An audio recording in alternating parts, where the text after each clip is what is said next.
여러분 안녕하십니까. 오늘이 일요일 오전 9시 54분을 가리키고 있습니다. 6분 전 10시가 되는 시간인데요. 이게 여러분들 이게 뭔 줄 아십니까? 검은 액체죠. 이게 커피입니다. 예전에는 커피가 무척 나쁘다고 했거든요. 근데 요즘 속속들이 발표되는 얘기를 보면은 무작정 그렇게 커피가 나쁜 것만이 아니고요. 커피가 우리 건강에 상당히 좋다는 점이 많이 연구가 되고 있어요. 그래서 나도 이 커피를 건강음료로 이렇게 마십니다. 그러니까 너무 많이 마시면 안 좋겠죠. 그러나 하루에 한 서너 잔 정도. 서너 잔이라는 게 참 막연한 얘기인데 너무 과하게 마시면 안 좋겠죠. 그러나 어느 정도 마시는 거는 상당히 건강에 좋다고 합니다.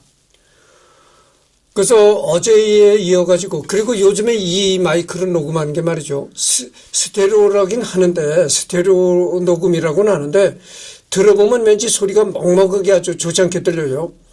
그래서 앞으로는 그런 점을 내가 개선해가지고, 소리가 먹먹하게 들리지 않도록 하도록 하겠습니다. 그러니까 여러분들 앞으로 더 이제 시청해 주시길 바라겠고, 이 그림을 보면 김금화가 이제 구술하는 그런 장면이죠. 김금화가 이렇게 구술하는 그런 무속인의 복장을 갖추고 이제 구술하고, 그 밑에 이제 부녀자들이 이렇게 김금화가 올라앉은 이 통을 붙잡고 이렇게 이렇게 머리를 숙이고 있는 모습인데, 이 무속이라는 것은 말이죠, 민간 종교죠. 그러니까 아주 우리 서민들이 거기다 의지하고 믿고 염원을 하고 행복을 기도하고 이랬던 게 이제 무속 신앙인데, 그래서 그것뿐만이 아니고 산 사람이 또 행복을 기원하는 그런 것뿐만이 아니고요. 죽은 귀신이 이제 한을 품고 죽었다. 한을 품고 죽은 귀신이 산 사람 자꾸 이렇게 매물 돌면서 괴롭힌다. 이런 거죠. 그럼 한을 품고 죽은 귀신이라는 게 무슨 귀신이냐. 여러분 잘 아시다시피 이제 이승열이 같은 사람이 죽으면 무슨 귀신이 되죠? 몽달귀 원혼귀가 된다 이거죠. 한을 품고 죽은 귀신 중에 제일 무서운 귀신이 시집장가 못 가고 죽은 귀신이 제일 무섭다는 겁니다. 그래서 이 시집장가 못 가고 죽은 귀신은요, 산 사람을 맴돌면서 계속 괴롭힌다는 거죠. 참 이게 웃기는 얘기인데, 나는 전번 시간에도 얘기를 했잖아요. 귀신이 있다고 주장할 수도 없고 없다고 말할 수도 없다 이런 얘기를 했지만은, 이게 웃기는 얘기입니다. 사람은 죽어지면 그만인 것이지 무슨 귀신이 생겨가지고 그걸 산 사람을 괴롭힙니까? 말도 안 되는 얘기죠. 하여튼 근데 귀신 중에는 이 한을 품고 죽은 귀신이 제일 무서운데, 그 한을 품고 죽은 귀신이 이제 시집장가 못 가고 죽은 귀신이다 이거죠. 그래서 이제 몽달귀 원혼귀가 제일 이제 무서운 귀신이다 이런 얘기도 있습니다만은 참 웃기는 얘기입니다. 나도 이 죽으면 이제 몽달귀 원혼귀가 될 사람이라 이제 웃기는 얘기라고 내가 하는 겁니다. 그리고 여러분들 무당이라고 하면 작두타기를 또 빼놓을 수 없잖아요. 이 작두타기 할 때 작두를 보면은 날이 시퍼렇게 서 있습니다. 날이 시퍼렇게 서 있는 그런 작두 위에 무당이 올라가서 춤을 추는 거죠. 그러니까 생각해 보세요. 날이 시퍼렇게 쓴 작두 위에 보통 사람이 올라가서 춤을 추면 어떻게 되겠어요? 이 발이 절단이 되는 겁니다. 근데 신들린 무당은 그렇게 날이 바짝 선 그런 작두 위에 올라가서 춤을 춰도 발이 절단이 안 된다는 거죠. 상처 하나 생기지 않는다는 거죠. 그런데 무당이라고 아무 때고 올라가서 춤을 출 수가 있느냐? 그건 아니고요. 무당도 작두 위에 올라가기 전에 예비적으로 춤을 추는 겁니다. 막 신들리는 춤을 추다가 신이 들려서 클라이막스의 절정기에 다다랐다고 판단이 되면 그때 가서 작두 위에 올라가는 거죠. 그러니까 무당도 아주 신이 들려가지고 클라이막스에 도달했다 그 순간에 작두에 올라가는 것이지, 신이 안 들린 상태에서는 무당도 못 올라간다는 얘기예요. 당장 발이 절단나는 겁니다. 그래서 그렇게 날이 시퍼렇게 쓴 작두 위에 올라가서 춤을 추는데도 멀쩡하다. 이걸 보면은, 야 인간들아, 내가 신이야. 이렇게 신이 존재한다는 걸 너희들이 알아줘야 돼. 이렇게 신이 인간들한테 신이 존재한다는 걸 보여주는 것이 바로 이 작두타기다고죠. 응? 이거는 이 무당이 올라가서 작두 위에 올라가서 춤을 춰도 부상 하나 안 입는 거, 이런 거는 과학적으로 설명할 길이 없는 겁니다. 아니 과학자가 그걸 보고 뭐라고 설명을 하겠어요? 설명할 길이 없는 겁니다.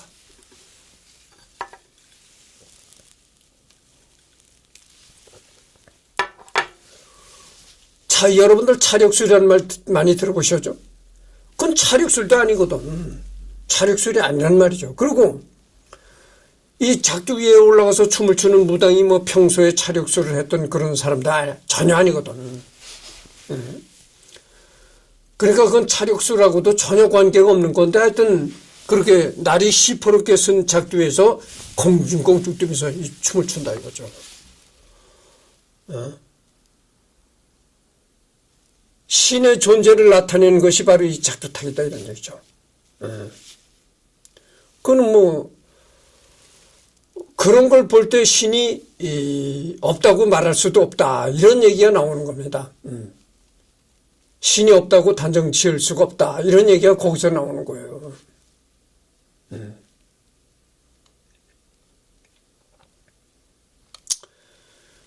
그리고 혹간 가다가 여러분들 무슨 꿈을 꾸고 복권을 샀더니 복권이 당첨이 되었더라, 그런 얘기를 많이 들어보셨죠? 그러니까 꿈이라는 것이 뭐 현실의 어떤 그 무의식이 이렇게 형성이 돼가지고 꿈으로 나타난 거다, 뭐 이렇게 과학적인 의미로 풀이하는 게 있긴 있습니다. 그렇지만 그런 과학적인 설명으로서도 여러 가지로도 부족한 점이 있습니다. 근데 나는 여러분들 말이죠, 돈이 없는 팔자가 돼서 그런지 나는 꿈을 꿔도 아침에 일어나면 다 잊어먹어요. 얘기를 못 하겠어요. 그러니까 흔히 말하는 이제 작두간의 개꿈이다, 그런 걸 가지고 그런 거죠. 그래서 나도 꿈을 잘 꿔가지고 복권이라도 당첨됐으면 하는 그 바라는 사람이지만 그것도 안 된다 이런 얘기죠. 하여튼 진행하도록 하겠습니다. 중요 무형문화재 제82 나호로 서해안 풍어제 배은신군 및 대동굿 기예능 보유자. 근데 이 만신 김구마가 이 구슬하면서 춤을 추고 이런 것이 우리나라에 전래되어 오는 그런 춤이라는 거죠. 전래되어 내려오는 굿이라는 겁니다. 그래서 이제 중요 무형문화재로 지정이 됐던 거죠. 그러니까 뭐 그냥 일개 무당에 불과했던 사람이 우리나라 중요 무형문화재로 지정될 정도였으니까 한마디로 무당으로선 최고로 출세했다, 이렇게도 말할 수가 있는 것입니다. 1985년 2월 21일에 보유자로 지정받은 김금하는, 그러니까 1985년에 무형문화재 서해안 풍어제 기능보유자로 이제 지정이 된 것이요. 1931년에 황해도 연백군 석산면 안바꾸니에서 가난하게 살던 농부 김영 김씨 태근과 이음전 부부의 5남매 중 둘째 딸로 태어났다. 황해도 연백군 석산면에서 가난하게 살던 농부의 5남매 중 둘째 딸로 태어났다 이런 얘기입니다. 7살 때 황해도 옹진군 여기에 현재는 인천시 옹진군이란 얘기죠. 황해도 옹진군 흥미면 귀암리로 이사했고 12살 때부터 신병을 앓기 시작했다. 17살 때 당시 큰 무당이던 외할머니 김천일에게 내린 굿을 받고 굿 절차의 기본과 무당의 마음가짐, 처신하는 법 등 무당으로서 살아가야 할 모든 살아가기 위해 반드시 갖추어야 할 기초적인 내용들을 배우기 시작했다. 외할머니가 무당이었다는 것이죠. 그래서 그 외할머니한테 무당 수업을 받았다. 그리고 신내림까지 받았다 이런 얘기죠. 그러니까 일종의 내가 전번 시간에 이제 세습무와 강습무를 얘기를 했는데, 이 김구만은 말이죠. 12살부터 무병을 앓기 시작했다. 12살부터 신병을 앓기 시작했다고 했잖아요. 전번엔 내가 얘기했잖아요. 병원에 가면 아무런 증상이 안 나오는데 계속 아프고 망가진다. 이제 12살 때부터 신병을 앓기 시작했고, 또 외할머니가 무당이었고 하니까 이 김구마라는 무당은 세습무와 강신무의 특징을 도로 다 갖춘 무당이었다. 이렇게 말할 수가 있습니다. 그러니까 세습무적인 특성과 강신무적인 특성을, 양쪽의 특성을 다 갖춘 무당이 김구마였다 이런 얘기죠. 관무당과 방수덕 등 당시 현역 무당들을 따라다니면서 굿 현장의 경험을 쌓았다. 19살 때가 되던 해 정월에 옹진군 용호도의 대동굿을 의뢰받고 6박 7일에 걸친 큰 굿을 처음 도맡아 성공적으로 주재한 후부터 당일 만신, 홍길동 만신 등의 벼로로 불릴 정도로 전문 무당으로서의 위치를 확보했다. 그때 김구마가 이제 19살이 되던 해에 옹진군에서 이제 큰 대동굿 행사가 열렸다는 겁니다. 그때 김구마가 이 대동굿 행사에서 이제 굿을 했는데, 그 굿이 이제 6박 7일 동안 계속된 굿이다 하는 거죠. 그러니까 이게 뭐 굉장히 큰 굿입니다. 여러분, 굿이라는 게 하루만 해도 그것이 상당히 큰 굿이라고 하는데 6박 7일 일주일 동안 굿을 했다는 거죠. 그러니까 이 굿판이 얼마나 큰 굿판이었는가를 알 수 있는 거죠. 그런 큰 굿판을 김구마가 주도했다. 그래서 굿이 끝난 다음에 그로부터 김구마는 젊은 나이인데도 불구하고 만신으로 대접을 받았다 이런 얘기죠.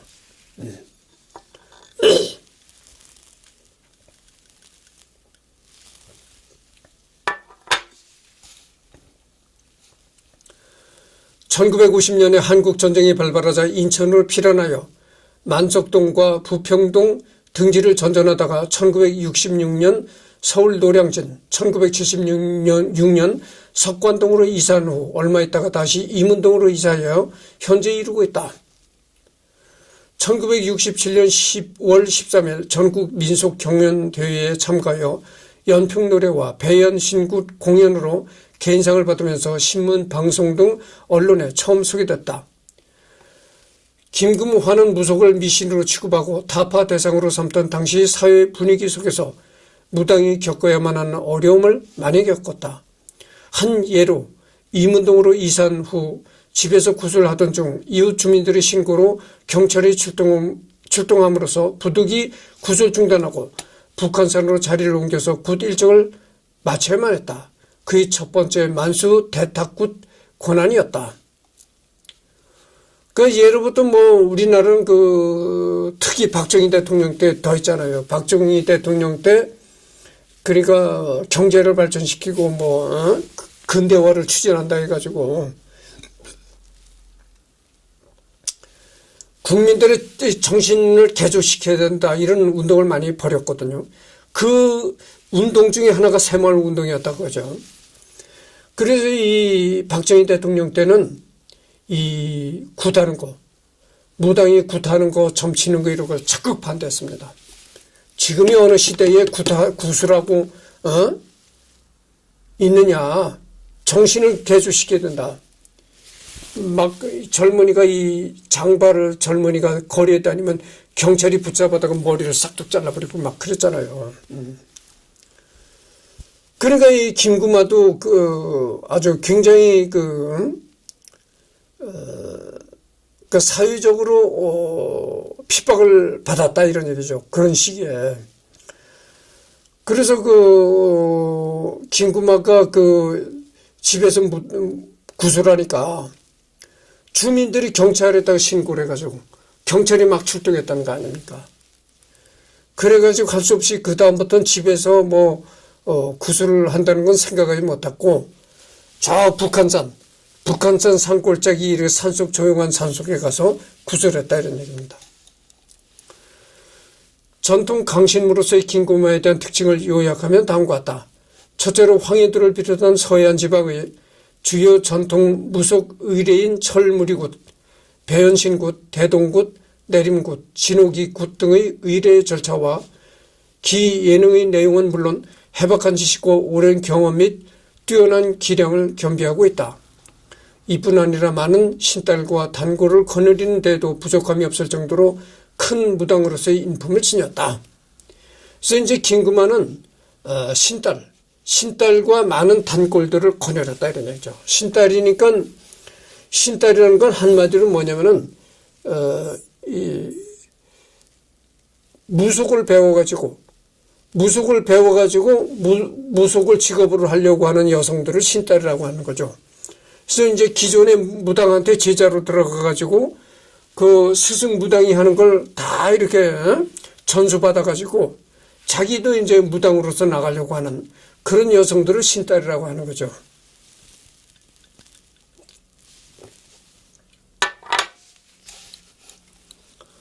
둘째로 1970년대 말부터 임석재, 로저 자넬리, 조자룡, 임동권, 이두현, 장주근, 최종민, 김인회, 황루시, 김수남 같은 한국 무속 연구자들의 현지 조사에 적극적으로 호응하고 자료를 제공하는 가운데 자신이 지닌 무속 의례 관련 기예능의 무형문화로서의 가치에 대해 일찍부터 자각하기 시작했다.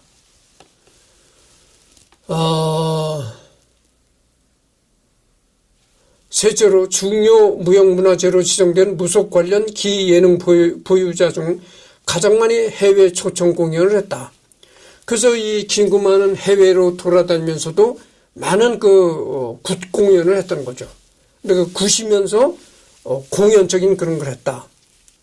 그러니까 굿도 하나의 예술에 속한다 이런 얘기죠. 한마디로. 그러니까 이게 무당으로서는 참 최고의 출세한 무당이었다 이렇게 말할 수가 있는 겁니다. 그러니까 1970년 여기도 나오잖아요. 1970년 말부터 로저 자넬리라는 미국의 인디애나 주립대의 민속학 교수로 있는 사람, 이런 사람들이 김구마를 다 이렇게 김구마가 하는 그런 구세는 예술성이 많다 이래가지고 김구마를 적극적으로 이렇게 이제 띄워주고 외국으로 초청해갖고 많이 일했다는 거죠. 그러니까 거듭되는 얘기지만은 무당으로서는 최고 출세한 그런 행복한 무당이 된 거죠. 이렇게 되는 거 어떻게 되겠어요? 이렇게 언론으로도 김구마가 자주 오르내리고, 외국의 무슨 유명한 민속학 교수도 김구마를 이렇게 중요시 여기고 이러다 보니까 어떻게 되겠어요? 당연히 수입도 높아질 수밖에 없는 겁니다. 이 김구마가 그렇게 사회적으로 이제 유명인이 되다 보니까 당연히 김구마 신방에 정치로 오는 고객들이 많아질 거 아니겠어요. 그렇게 사회적으로 이름이 나다 보니까 김구마한테 구술하고 점치려고 하는 사람들이 많아진다 이거죠. 그러니까 당연히 수입도 엄청나게 늘어나게 된 거죠. 셋째로 중요 무형문화재로 지정된 무속 관련 기예능 보유자 중 가장 많이 해외 초청 공연을 했다. 보십시오. 무속인 중에서 아마 김구마처럼 해외여행을 많이 한 사람이 있을까? 없다고 할 수가 있는 거죠. 1982년 5월부터 7월까지 한미수교 100주년 기념 문화사절단으로 초청받아 미국 녹스빌 국제박람회장, 로스앤젤레스 박물관, 뉴욕 한국문화원, 워싱턴 스미스 소년박물관 등에서 3개월에 걸친 순회 공연을 했다.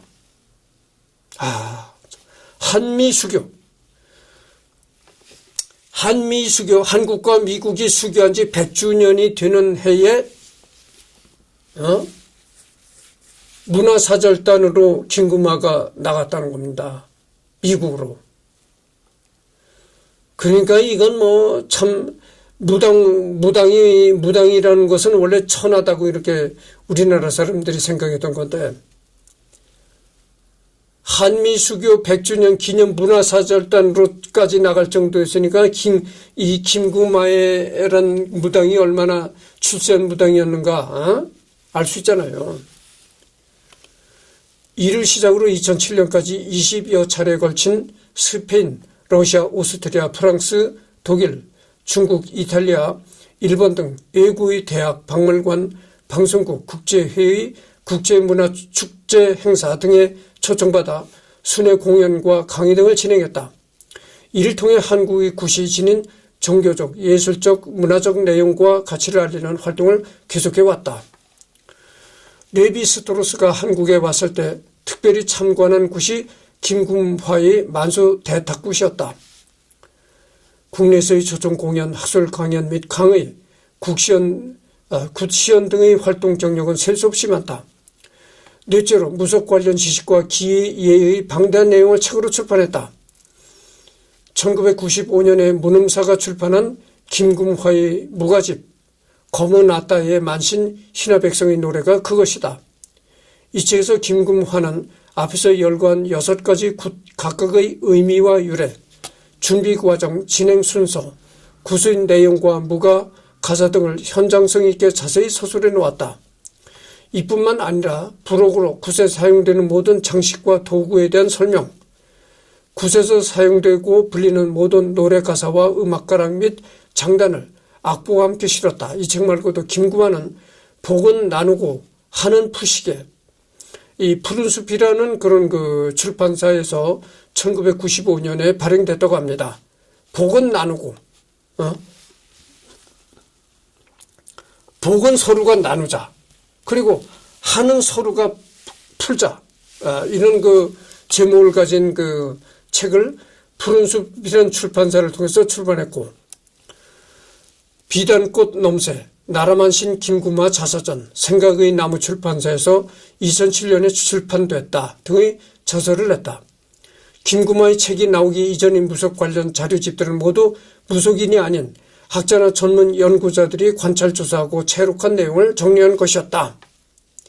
김구마 이전에는 김구마 이전에 나온 무속에 관련 책들은 전부 그 무속을 연구하는 학자들이 냈던 책이고, 무당인 신분으로서 직접 책을 쓰고 한 것은 김구마가 처음이다 그죠.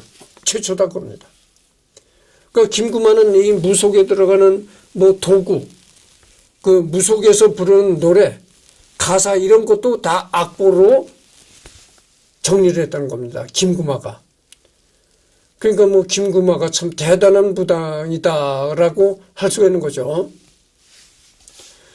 다섯째로 19살 때 첫 신딸을 맞은 이래 평생 동안 수많은 신딸과 신아들을 두었다. 김구마에게는 특히 외국인을 포함하여 국내외에서 고등교육을 받은 신딸이 많다.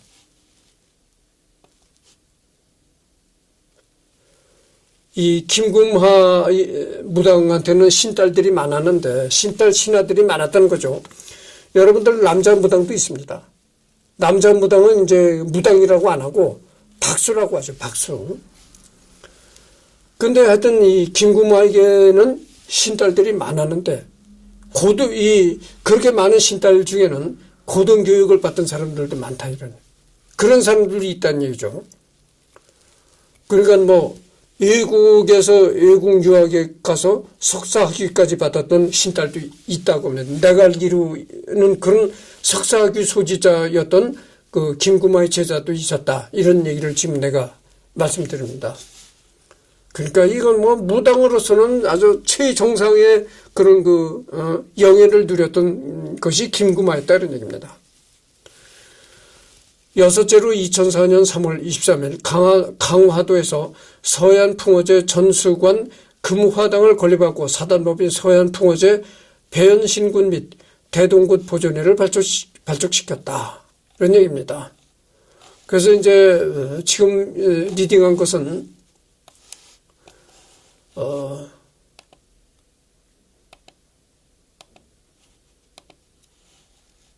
한국민속 대백과를 이제 리딩했던 겁니다. 근데 여기를 또 리딩해 보도록 하겠습니다. 만신 김구마. 이 김구마의 이제 평소의 모습입니다. 귀가 좀 이렇게 관상을 보면은 귀가 크네요. 이렇게 돼 있고. 굿은 종합예술이에요. 편견을 내려놓고 허심탄회하게 즐기는 종합예술로 바라봤으면 좋겠어요. 이런 얘기를 이제 김구마가 한 겁니다. 중요무형문화재 제82 나호 나라만신 김구마 황해도 연백 출신으로 12살 나이부터 심한 무병을 앓다. 잠깐만요.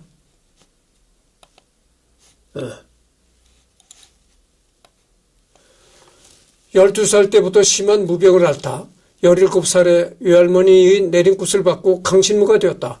서해안 배현신굿과 대동굿의 기능 보유자인 그녀는 백두산 천지인의 대동굿, 독일 베를린에서의 윤희상 진원굿, 사도세자 진흥굿, 백남준 추모굿 등을 선보이며 우리에게 없어서는 안 될 중요한 만신으로 자리 잡았다. 한평생을 신의 제자로 살아가는 기관 운명을 가진 그녀의 파란만장했던 지난날의 삶과 우리가 알지 못했던 무속 문화의 아름다움에 대해 들어보자.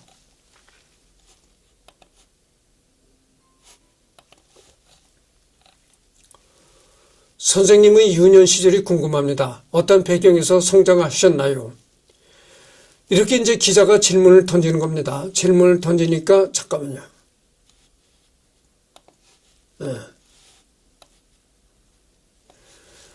제 고향은 황해도 연백이에요. 하늘에서 장군 칼 한 쌍이 떨어져 어머니 치마폭에 안기고 뇌송병력이 치는 중에 청룡과 황룡이 구름을 뚫고 하늘로 승천하는 장엄하고 화려한 태몽을 가지고 태어났지만 아들을 고대하던 집에선 절대 환영받지 못할 오남매 중 둘째 딸이었어요.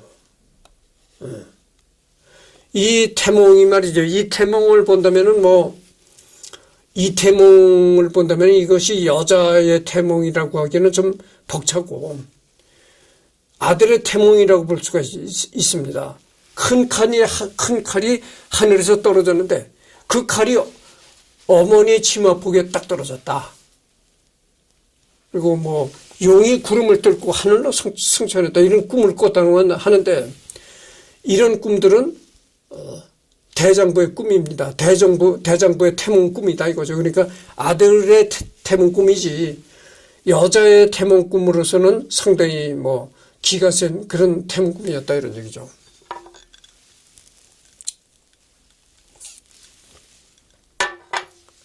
전번 시간에 내가 뭐라고 했습니까? 귀신이 있는가 없는가 내가 그런 얘기를 했잖아요. 근데 이 태몽 꿈도 그래요. 이 태몽 꿈도 참 불가사의의 세계입니다. 그 여자가 아이를 잉태를 하잖아요. 인심을 하잖아요. 그러니까 하여튼 아이를 잉태한다, 임신을 하잖아요. 잉태하면은 그래서 아이를 잉태하고 이제 출산할 때가 가까워지면 태몽 꿈을 꾸는 겁니다. 내가 나는 여자한테 임신을 시켜본 경험이 없기 때문에 독신자라서 더 자세한 얘기는 내가 못하겠습니다만 하여튼 출산 바로 전인지 아니면 여자가 임신할 때 그 태아의 씨가 뱃속에서 자라기 시작할 때인지 하여튼 그때쯤 태몽 꿈을 꾼다는 거죠. 근데 그 태몽 꿈이 태어날 아기의 성격, 태어날 아기의 인성까지 암시하는 꿈인 것이죠. 그냥 헛된 꿈이 아니에요. 근데 아까도 내가 얘기했지만 다른 여는 꿈들은 꿈을 꾸고 자리에서 일어나면 되게 잊어먹는다고 했잖아요. 근데 태몽 꿈은 그렇지 않다는 거죠. 자리에서 일어나고도 아주 선명하고 뚜렷하게 기억이 된다는 겁니다. 태몽꿈이라는 건. 그래서 이 태몽꿈을 보면은 태어난 아기의 성량도 어느 정도 짐작할 수가 있는 거예요. 그래서 이 태몽을 보면은 이 김구마 어머니가 김구마를 낳을 때 이 꾸었다는 태몽꿈을 보면은 이 김구마라는 여자가 비록 여자이긴 하지만 남자적인 그런 스킬이 크고 남자적인 그 성격을 가졌다가 이렇게 볼 수밖에 없는 겁니다. 내가 방금 전에 이 얘기를 했잖아요.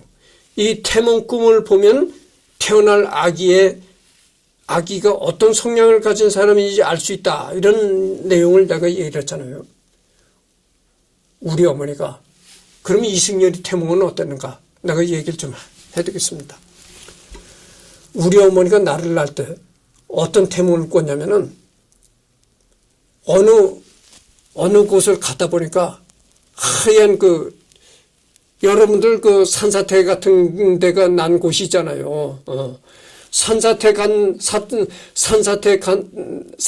이 발생한 지역에 가면은 이렇게 딱 나무 숲에서 갑자기 어느 지점에 딱 모래 절벽이 생긴 곳이 있습니다. 산사태가 벌어진 곳에 그런 곳이 있다 이거죠. 근데 딱 그런 곳에 갔는데 그 산사태가 벌어진 곳이니까 어떻겠어요? 모래가 이제 많은 거죠. 모래가 그렇게 깨끗하더라는 겁니다.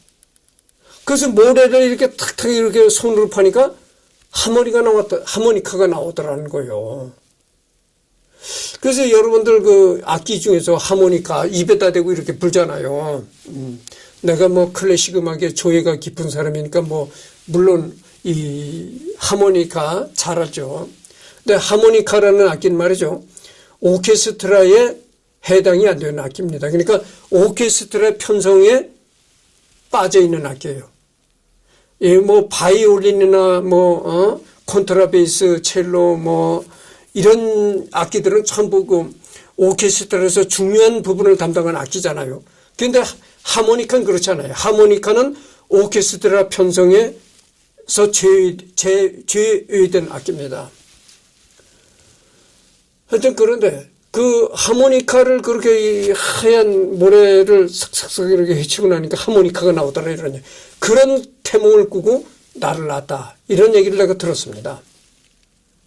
그러니까 여러분들 짐작할 수 있는 게 악기도 이 큰 악기가 있잖아요. 북이라든가 큰 북 그런 거 치면 둥둥 소리가 나잖아요. 진짜 큰 북을 한번 쿵 때려보십시오. 우리 가슴까지 막 흔들림이 느껴질 정도로 그렇게 저음에 아주 둥둥 소리가 나는 겁니다.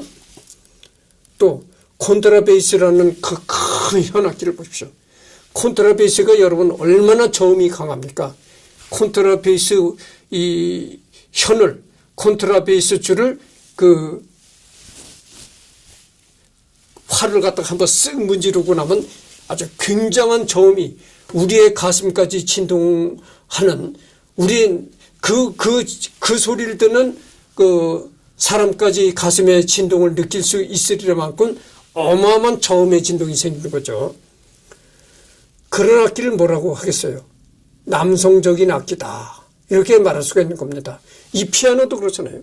피아노도 이 건반, 이 고음을 때릴 때는 그렇지만 저음의 건반을 쾅쾅 두드려 보십시오. 피아노가 참 남성적인 악기라고 할 수가 있는 것입니다. 그리고 피아노는 또 몸체도 크잖아요. 대형 그랜드 피아노는 아무리 못 나가도 한 600kg, 700kg 이렇게 나가던. 그러니까 그런 악기들은 다 남성적인 악기로 분류가 할 수가 있는 겁니다. 근데 하모니카 보십시오. 하모니카 이런 걸 가지고 이렇게 입에다 이렇게 부르는데 하모니카는 그 소리가 이 소리의 볼륨도 크지 않을 뿐더러 그래서 하모니카는 뭐냐면 하모니카는 여성적인 악기다. 이렇게 불리우는 거예요. 근데 봅시다. 내가 여성적으로 생겼잖아요. 체격도 그렇게 크지 않고 내 별명이 뭐였는 줄 아십니까?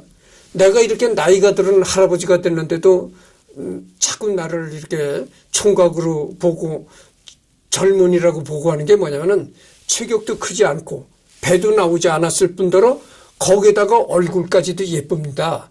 그래서 더욱 나를 이제 노인네로 안 보는 거예요. 생각해 보세요. 배가 이렇게 쑥 나오고 머리 다 벗겨지고 씩씩거리고 숨이 가빠가지고 배가 쑥 나오고 체격이 크고 배가 쑥 나오고 머리 벗겨지고 이런 사람은 70 가까이 되면 아주 어르신으로 보인다니까. 어르신 이렇게 보인다는 거예요. 그런데 나는 체격도 크지 않을 뿐더러 배도 나오지 않았고 더군다나 얼굴까지 상당히 이쁜이 얼굴을 가졌다. 그러니까 그래서 나이가 안 들어 보인다는 거죠. 그렇잖아요. 여러분들 실감할 것입니다. 체격이 크고 배가 나와서 씩씩거리고 머리 벗겨진 사람은 내일 모레가 70이 되면 진짜 어르신이 되는 겁니다. 그래서 내가 무슨 얘기를 하다가 이런 얘기까지 됐냐면은 하모니카가 여성적인 악기다 그죠. 내 태몽을 하모니카를 이 모래에서 해치니까 하모니카가 나오더라. 그런 꿈을 꾸고 이제 나를 낳았거든. 우리 어머니가 나를 낳으셨다 그죠. 그런 태몽을 꾸고. 그러니까 보십시오. 하모니카처럼 이승열이가 체격도 작고 아주 여성적이고 하모니카가 여성적인 악기다 그죠. 여성적인 악기다. 그러니까 이승열이는 하모니카와 비슷한 성향을 가지고 있다 이런 얘기죠. 체격도 크지 않고 아주 여성적인 그로 생겼다 이런 얘기죠. 어려서부터 내가 이쁜이 얘기를 많이 들었어요. 이쁜이라고. 근데 또 한 가지 놀라운 건 그런 태몽을 가지고 태어난 이승열이가 음악광이 되었다 이런 얘기죠. 그게 또 하나 놀라운 겁니다. 바로 이런 데서 신이라는 게 없다는 말을 못한다는 얘기가 또 나올 수밖에 없는 거예요. 어떻게 그 태몽이 그렇게 태어날 아기의 성향까지 전부 세세하게 알려주느냐. 이게 놀라운 거 아닙니까? 그리고 태몽이라는 것이 왜 임신한 여자한테 그렇게 태몽이 꾸이느냐. 이것도 참 신기한 겁니다. 그리고 아버지가 태몽을 꾸는 경우도 있다 그래요. 그러니까 임신한 아내의 남편이 태몽을 꾸는 경우도 있는데 그런 경우는 드물고 대부분 그 임신한 아내가 이제 태몽을 꾸는 거죠. 그래서 아까 뒤에 내가 얘기했지만 이 태몽을 꾸고 나면 여는 꿈들은 전부 이 꿈을 꾸고 나면 아침에 일어나면 잊어먹는데 태몽 꿈은 그렇지 않다는 거예요. 선명하게 기억이 된다는 겁니다. 그래서 이게 태어날 아기의 태몽이로구나 이렇게 생각이 든다는 거죠. 그래서 그 태어날 아기를 보면은 태어날 아기의 성격 이런 걸 보면 그 아이의 성향을 짐작할 수가 있다 이런 얘기입니다. 그런 걸로 봐서 신이 없다고 말할 수가 없는 거죠. 그렇잖아요. 이런 얘기들을 이런 것들을 과학적으로 설명을 기려먹는 겁니다. 그래서 귀신이 있다고 말할 수도 없고 그렇다고 해서 귀신이 없다고 말할 수도 없다. 이것이 정말 중요한 얘기입니다. 그래서 이 태몽을 이 김구마가 태어날 당시에 태몽을 꾼 걸 이렇게 보면은 김구마 어머니가 김구마를 낳을 때 이런 태몽을 꾼 것을 보면은 김구마는 비록 여성이긴 하지만 남성적인 성격을 갖고 있는 여성이었다. 이렇게밖에는 말할 수가 없는 겁니다. 그러니까 여성으로 태어나긴 했지만 여성다운 그런 아주 섬세한 그러니까 아주 섬세하고 온순함, 부드러움 이런 여성적인 성향을 가진 사람이 아니라 나는 김구마를 만나본 적이 없습니다. 직접 만나보고 상대해 본 적은 없지만은 이 태몽으로 볼 때 그렇게 짐작을 할 수가 있다고 합니다. 이 김구마는 여성으로 태어나긴 했지만 여성적인 성격을 가진 사람이 아니었고 남성적인 성격을 가진 사람이었다. 이렇게밖에는 얘기를 할 수가 없는 겁니다.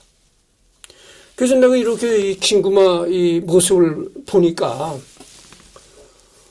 김구마가 아주 그렇게 작은 키가 아니었어요. 그래도 비교적 그때 당시에 사람들보다는 그래도 큰 편에 속하는 그런 여성이었다고 생각합니다. 그래서 여기에 나온 이 모습은 뭐냐면은 김구마가 젊었을 때 모습입니다. 그래서 여러분들 내가 얘기를 했잖아요. 그래서 내가 나의 어머니가 나를 낳을 때 하모니카를 이 모래를 해쳐서 하모니카를 받는 그런 꿈을 꿨다. 그러니까 내가 하모니카가 여성적인 악기라고 해서 나도 이렇게 여성적인 몸매를 갖고 그래서 얼굴도 여성적인 이쁜이가 되었다 이런 얘기를 했잖아요. 그리고 더욱 놀라운 것은 내가 지금 어떻게 되느냐? 어떤 성향을 가지고 있느냐? 음악광적인 성향을 가지고 있다 이런 얘기죠. 이것이 놀라운 겁니다. 놀라운 예지력이에요. 그래서 태몽 꿈에는 그렇게 태어날 아기의 성향, 인생까지도 예지해주는 그런 것이 태몽 꿈이다 이런 얘기죠. 그래서 지금 41분을 경과했습니다. 그래서 이번 시간은 여기서 이제 끝맺도록 하고요. 다음 시간에서 더 이제 자세한 얘기를 들어가도록 하겠습니다.